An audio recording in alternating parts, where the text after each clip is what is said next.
Welcome to this AIM Quick Guide to Political Dismissal and Hiring, and some first steps that might be helpful to you as you transition to your new role or refresh your memory regarding some best practices for hiring and terminating employees. As with all of our quick guides, they are intended to offer AIM members an introduction to the topic. These quick guides should not be considered legal advice and should not be considered the single source of information regarding a particular topic.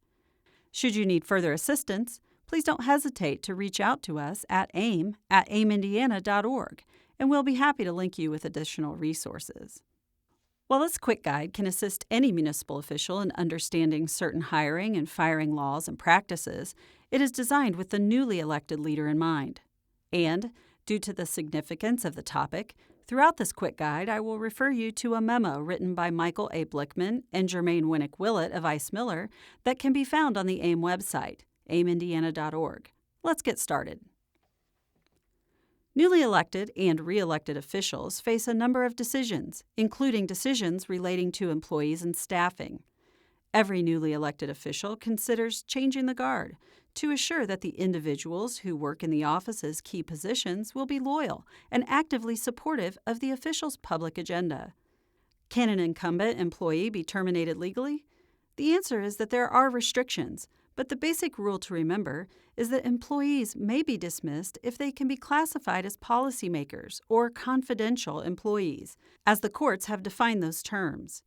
Although this classification will be simple in some cases, in others it will be problematic. Let's cover the legal issues that are involved.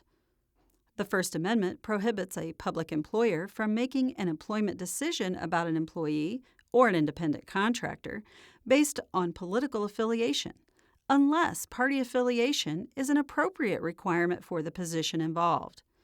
The U.S. Supreme Court has established the general proposition that a public employer can dismiss an employee for political reasons only if the employee is in a policy-making or confidential position.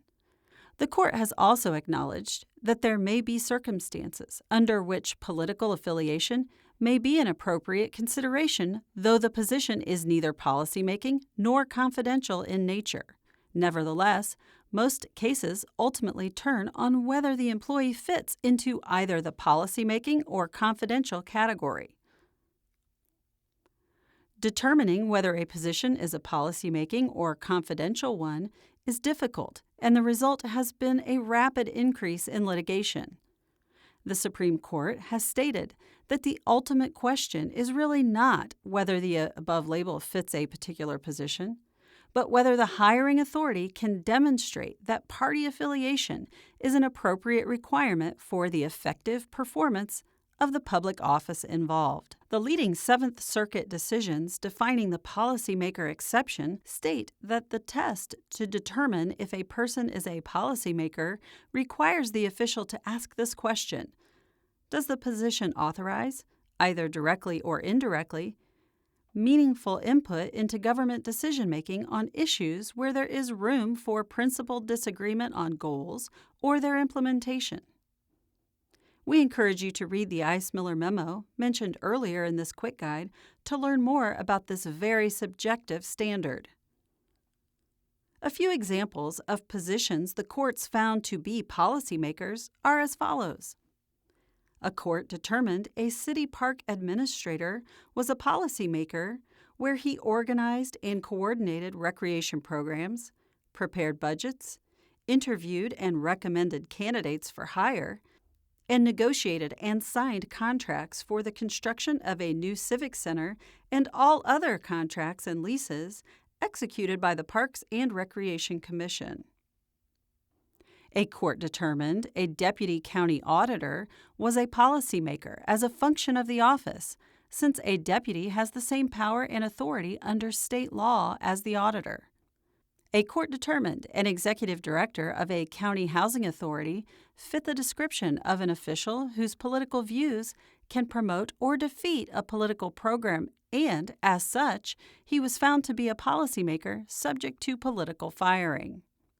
A court determined a chief administrative law judge of a state department of professional regulation was a policymaker where he oversaw activities of subordinates, developed hearing program goals, formulated procedures for hearing programs, and provided legal advice to professional discipline boards. A court determined a department head of a city's animal shelter and animal control operations was a policymaker where he had broad authority to implement, flesh out, and enforce animal control policies. Conversely, a few recent court decisions give some examples of positions that are not policy-making. A court determined a municipal street foreman was not a policymaker, even though he investigated citizen complaints regarding city streets, because the foreman lacked the discretion to determine when, where, and whether repairs would take place. A court determined a deputy clerk-treasurer was not a policymaker, even if the deputy frequently filled in for the elected clerk-treasurer for extended periods of time, when there was no evidence that the deputy had any authority to directly or indirectly change the decision-making process of the department. A court determined sergeants in a sheriff's department were not policymakers because they only had modest supervisory authority over officers on the beat, and they did not formulate departmental policy.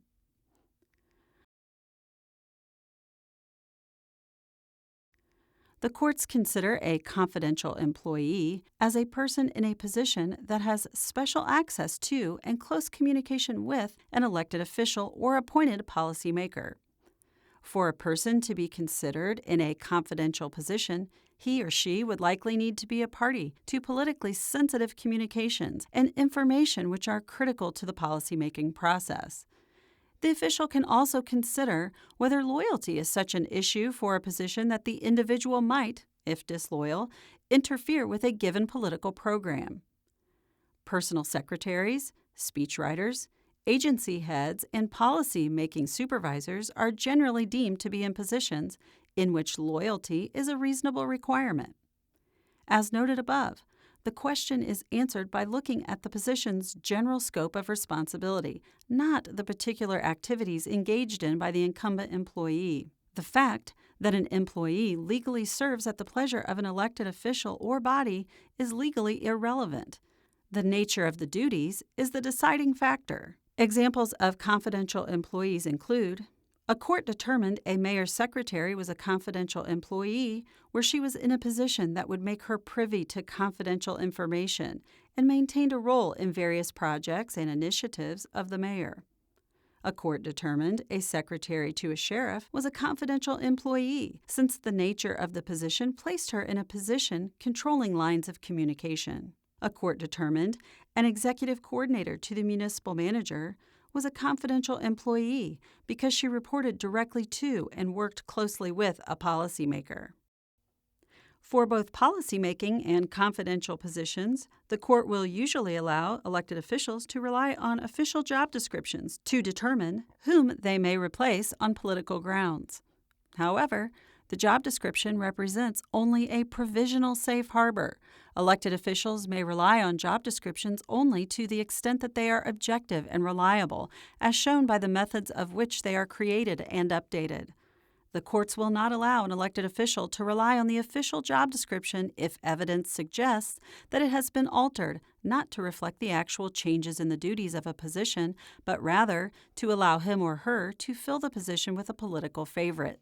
Next, we're going to run down 8 practical recommendations for newly elected officials. Don't make any public statements or private ones to the extent possible about replacing, demoting, or transferring people upon being elected to office. You can talk about improving government efficiency and performance by making personnel changes, but you should indicate that these decisions will be based on non-political job performance criteria. Don't promise anyone a job, promotion, salary increase, or other benefit.